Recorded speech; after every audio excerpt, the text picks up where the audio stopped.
C'était le 25 septembre 83, Bernard Hinault poursuit le vélo avec Bernard Tapie. Cette saison 83 a été un calvaire pour Bernard Hinault. Tension dans l'équipe Renault, dégradation de ses relations avec Cyril Guimard, son directeur sportif, concurrence de Laurent Fignon. Seule sa victoire dans la Vuelta apporte du baume au cœur au blaireau. Mais Hinault en revient avec une tendinite au genou droit. Sa préparation au Tour de France est chaotique. Finalement, Hinault ne participe pas au Tour de France remporté en 83 par Laurent Fignon pour sa première participation. Il demande alors à Renault de choisir. La régie préfère tout simplement continuer avec le jeune Fignon et Cyril Guimard. Opéré du genou, on croit alors Bernard Hinault fini pour le cyclisme.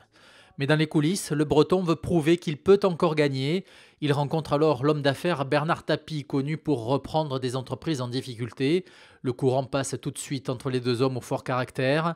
Hinault lui présente son projet, ses hommes, sa conception d'une équipe cycliste. Tapie accepte.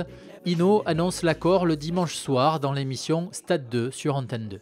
Je peux annoncer cette bonne nouvelle, c'est que quand même je vais rester en France et que la personne avec laquelle on s'est très bien entendu et je pense qu'on travaillera très bien, c'est M. Bernard Tapie.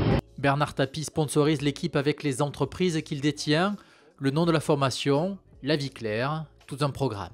Les débuts de l'équipe ne seront pas très concluants, une victoire aux 4 jours de Dunkerque pour Hinault, mais au Tour de France 84, Laurent Fignon est encore trop fort et remporte sa deuxième grande boucle.